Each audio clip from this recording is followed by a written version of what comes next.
so very easy. My name is Laura, and teacup and saucers make beautiful pincushions. But what else can we turn into a pincushion?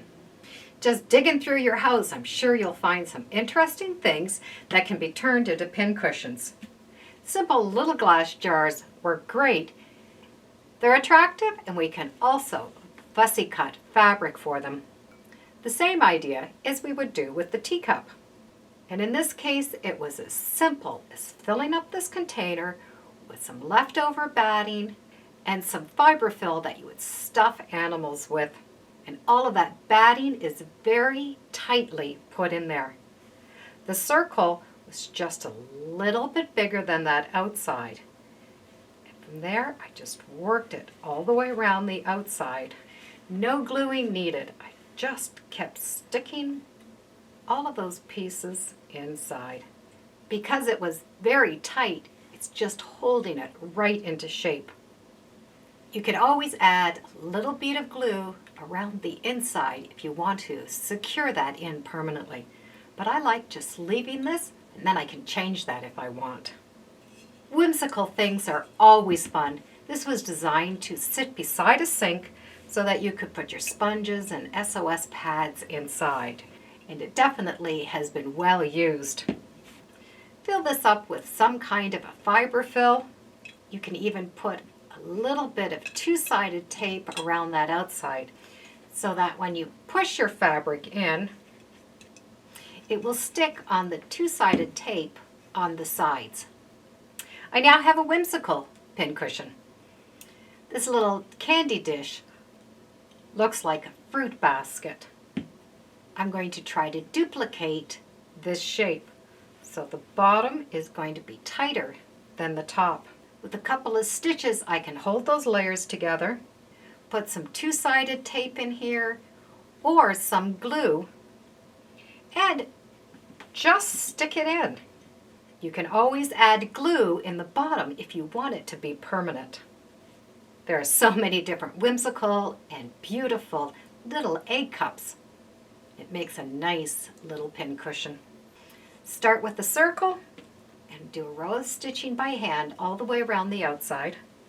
When it's been stitched around, you're going to be able to pull the two ends together and put some batting right inside this little pocket.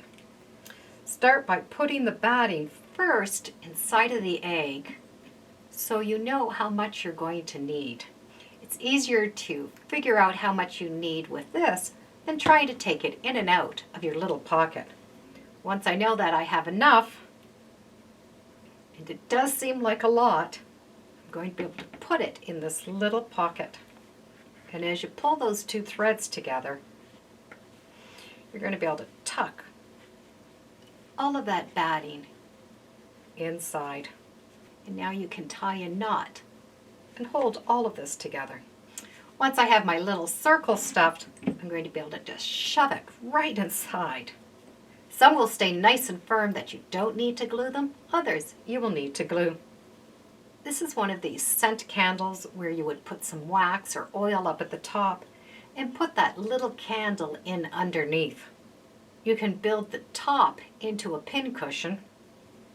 Then in this back opening, you're going to be able to store your sewing thread and perhaps a little pair of scissors. With this type of container, there's nothing to hold this in, so you're going to have to use some type of a glue. For example, this fast tack works quite well. This container would have been designed for flowers, but it works great as a pincushion. And what you do is you put the pincushion on the top and leave it so this can come off, and then you have a storage area right inside. You're going to want to put something to hold that pincushion here so that if you put your pins in, you're not going to go right through to the bottom. So you need something firm along the bottom. Plastic will work good. So I've made it so it's a little bit bigger than that inside measurement. I've taken a big circle. I'm going to do a row of stitching all the way around the outside.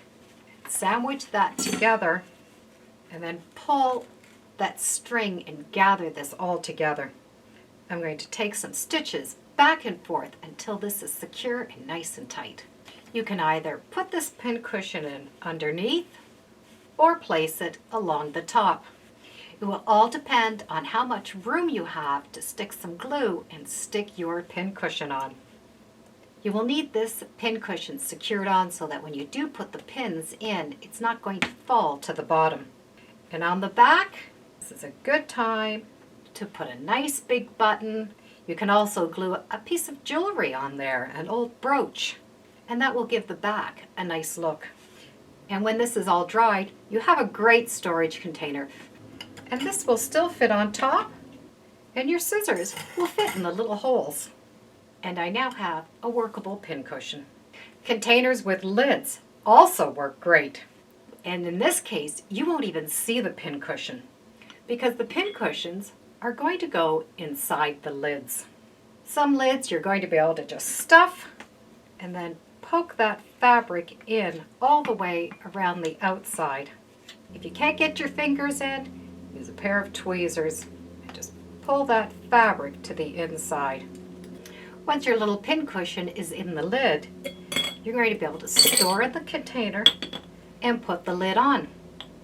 Then when you need to use the pincushion, you'll just turn it upside down on top. Something like this, there's nothing to put the pressure of the pincushion in. So you'll have to make yourself a little ball and then glue that pincushion in.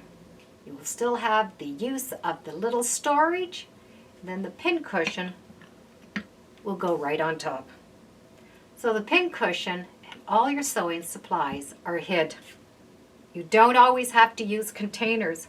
Other little things will work out well. We have a shell that we're going to be able to put the pins on, and a lot of times even an area to carry the scissors.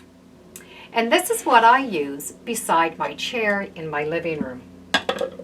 What I really like about it is it has 3 divisions inside. I have a little pincushion that's been stuck on the side, and my pins are going a little bit more on an angle. Because the lid is quite flat, I don't have a lot of room coming up. With those 3 containers, I can put my extra supplies. This is a tape measure, and I have no idea where I got it, but I just love it, and it fits right inside. Needles, thimbles, even a little piece of candy. And with the lid on, you have no idea that this is a sewing container. Some work as storage, and some are just pretty to look at and use. And we still can use a teacup. From pincushions that you don't see to whimsical fun things, from little to large, what would you turn into a pincushion? Thank you for joining me today on Sew Very Easy. Feel free to subscribe, and as always, come on back. Let's see what we're sewing next time in the sewing room. Bye for now.